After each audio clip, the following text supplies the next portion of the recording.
Hello dear friends, HS education में आपका स्वागत है। आज हम क्लॉथिंग टेक्सटाइल के अंतर्गत जूट नामक चैप्टर का अध्ययन करेंगे। जूट, जैसे हमने बताया था कि रेशे हमारे कई प्रकार के होते हैं, प्राकृतिक जगत के रेशे और मानव कृत्रिम जगत के रेशे। तो प्राकृतिक जगत के रेशे में हमने बताया था वानस्पतिक रेशे।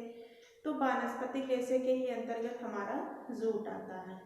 तो सबसे पहला वो पॉइंट यही हमारा बनेगा, जूट कैसा रेशा है।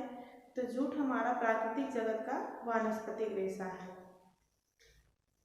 तो जूट के रेशे हम प्राप्त किससे होते हैं? तो जूट के रेशे हमें तने से प्राप्त होते हैं। ऐसे कुछ महत्वपूर्ण बिंदुओं के बारे में हम जूट नामक चैप्टर में अध्ययन करेंगे। तो आइए हम कुछ मेन बिंदुओं के बारे में अध्ययन करते हैं। आज का हमारा चैप्टर है जूट। क्या है? बहुत ही महत्वपूर्ण चैप्टर है जूट। इससे बहुत सारे क्वेश्चन इंपॉर्टेंट होते हैं जो हमारे एग्जाम में पूछे जाते हैं। तो जूट को क्या कहते हैं? तो जूट को सबसे पहले हम जानेंगे कि जूट को पाट भी कहा जाता है। क्या कहा जाता है? तो जूट को पाट भी कहा जाता है। जूट हमारा कैसा रेशा है? तो यह प्राकृतिक जगत का वानस्पतिक रेशा है और सेलुलोजिक रेशा है, जो हमें किससे प्राप्त होता है? तो तने से प्राप्त होता है। तो सबसे पहला पॉइंट हम यही क्लियर करेंगे कि जूट जो है वो प्राकृतिक जगत का वानस्पतिक रेशा है। और कैसा रेशा है? सेलुलोजिक रेशा है, जो हमें किससे प्राप्त होता है? तने से प्राप्त होता है। फिर जूट को भारत में किस नाम से जानते हैं? तो जूट को भारत में टाट नाम से जानते हैं। किस नाम से जाना जाता है? तो जूट को भारत में हम टाट नाम से जानते हैं। उसके बाद अगला है टाट का अर्थ क्या होता है? तो टाट का अर्थ होता है उलझा हुआ, जो आपस में एक दूसरे से उलझे रहते हैं। इसके रेशे जो होते हैं वो लंबे तो होते हैं लेकिन आपस में उलझे हुए होते हैं। तो इसलिए जूट टाट का अर्थ क्या होता है? तो टाट का अर्थ उलझा हुआ होता है, इसलिए इस रेशे को मिला हुआ रेशा भी कहा जाता है। तो अगला पॉइंट हमारा क्या है कि टाट का अर्थ होता है उलझा हुआ होता है, इसलिए इसे मिला हुआ रेशा भी कहा जाता है। उसके बाद हमारा अगला पॉइंट है कि जूट का सबसे ज्यादा उत्पादन कहाँ होता है? तो जूट का सबसे ज्यादा उत्पादन जो होता है हमारे भारत में होता है। फिर भारत में कहाँ होता है? तो भारत में जूट का जो सबसे ज्यादा उत्पादन होता है वह हमारे पश्चिम बंगाल में होता है। तो जूट का उत्पादन भारत में प्रथम स्थान पर कहाँ होता है? तो पश्चिम बंगाल में जूट का उत्पादन सर्वाधिक होता है। उसके बाद है कि भारत में उत्पादन किन किन राज्यों में होता है? तो भारत में उत्पादन जूट का सर्वाधिक पश्चिम बंगाल में होता है, बिहार में होता है, असम में होता है, उड़ीसा में होता है। तो ऐसे कुछ राज्य हैं जहां पर जूट का उत्पादन किया जाता है। तो सब सर्वाधिक उत्पादन कहाँ होता है? भारत में होता है। भारत के किस राज्य में होता है? तो पश्चिम बंगाल में होता है। पश्चिम बंगाल के बाद उड़ीसा में, असम में, बिहार में इत्यादि राज्यों में जूट का उत्पादन किया जाता है। फिर अगला हम जानेंगे कि जूट का जो पौधा होता है उसकी लंबाई कितनी होती है? तो उसकी लंबाई जो मीटर में होती है 2.5 से 3 मीटर होती है। और अगर हम उसका फीट में मेजरमेंट करेंगे तो 6 से 8 फीट का पौधा होता है। इसके जो रेशे होते हैं हमें तने से प्राप्त होते हैं। जो जूट का पौधा होता है इसकी जो लंबाई होती है पौधे की वो 2.5 से 3 मीटर होती है। और अगर फीट में हम उसको नापते हैं तो फीट में वो 6 से 8 फीट का इसका पौधा होता है। अगला पॉइंट है कि इसके रेशे जो है वस्त्र निर्माण नहीं किया जाता है।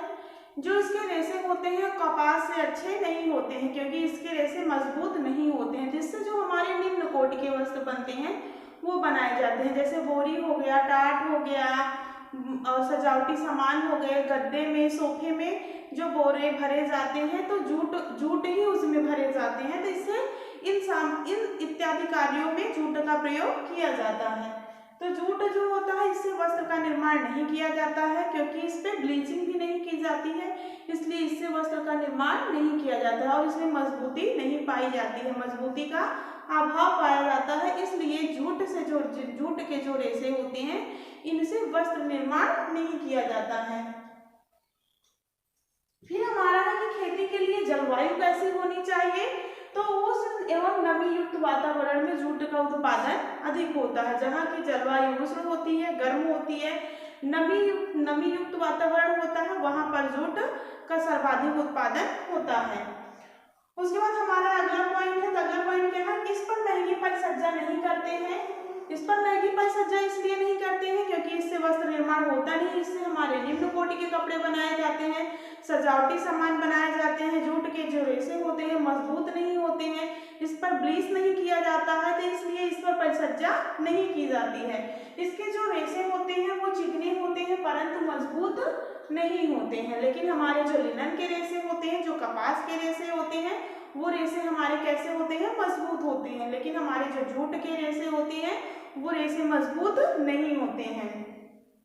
उसके बाद है इसके प्रयोग में आने वाली जो वस्तुएं होती हैं वो कौन कौन सी होती हैं, यानी कि जूट के जो रेशे होते हैं इनसे जो बनी हुई वस्तुएं होती हैं कौन कौन सी होती है, इन्हें किन किन कामों में प्रयोग में लाया जाता है। तो इनसे जो वस्तुएं हमारी बनती हैं बोरी, टाट, पावदान, गद्दे और सजावट के सामान इत्यादि बनाए जाते हैं। तो क्या क्या बनाया जाता है इनसे, बोरी, टाट, पावदान, गद्दे, सजावट के सामान इत्यादि वस्तुएं जूट से बनाए जाते हैं। फिर जूट का जो फसल चक्र होता है, तो जूट का जो फसल चक्र होता है 1 वर्ष में होता है। इसकी जो फसल तैयार की जाती है 1 वर्ष लगता है इसमें, और इसकी जो बुआई की जाती है वो किस माह में की जाती है, तो फरवरी से मार्च में की जाती है। तो जूट का जो फसल चक्र होता है इसके उत्पादन में कितना समय लगता है, तो पूरा 1 वर्ष लगता है, और जो इसकी बुआई की जाती है वो फरवरी से मार्च में की जाती है। उसके बाद हम अगला जानेंगे कि इसे किन किन नामों से जानते हैं, जिसे स्वर्ण रेशा, गोल्डन फाइबर, सुवर्ण रेशा, सोने वाला रेशा आदि नामों से जाना जाता है। जिसे किन किन नामों से जाना जाता है, कभी कभी ऐसे भी क्वेश्चन आ जाते हैं कि जूट को और किन किन नामों से जाना जाता है, तो जूट को स्वर्ण रेशा, गोल्डन फाइबर, सोने वाला रेशा इत्यादि नामों से जाना जाता है। यह वानस्पतिक जगत का सबसे कमजोर रेशा होता है, यह पीले रंग का प्राप्त होता है। तो जूट के जो रेशे होते हैं वह वानस्पतिक जगत के सबसे कमजोर रेशे की श्रेणी में आते हैं, और यह पीले रंग के होते हैं, ये सफेद रंग के नहीं होते हैं। क्यों नहीं होते हैं, क्योंकि इनमें मजबूती नहीं पाई जाती है, इसलिए इस पर ब्लीच नहीं किया जाता है।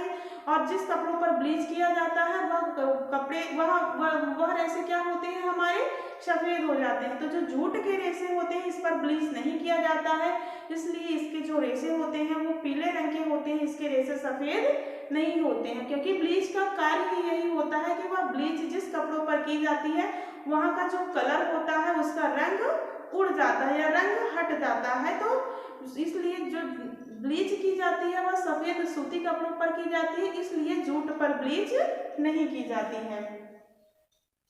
उसके बाद है जूट पर ब्लीच नहीं किया जाता है, ब्लीच न करने से यह सफेद रंग का प्राप्त नहीं होता है। तो जूट पर ब्लीच नहीं किया जाता है, इसलिए हमें यह सफेद रंग का प्राप्त नहीं होता है। इसकी जो प्रकृति होती है जूट की वो किस रंग की होती है, पीले रंग की होती है। उसके बाद हमारा अगला पॉइंट है कि इस पर अम्ल एवं क्षार का हानिकारक प्रभाव पड़ता है। इस पर अम्ल एवं क्षार का हानिकारक प्रभाव पड़ता है, इसलिए हानिकारक प्रभाव पड़ता है क्योंकि इसके जो रेशे होते हैं वो मजबूत नहीं होते हैं, तो इस पर अम्ल और क्षार का हानिकारक प्रभाव पड़ता है। तो इस प्रकार से आज हम इस वीडियो में जूट के बारे में कुछ मुख्य बिंदुओं के बारे में जाने। अब हम मिलेंगे आपको नेक्स्ट वीडियो में, तब तक के लिए धन्यवाद।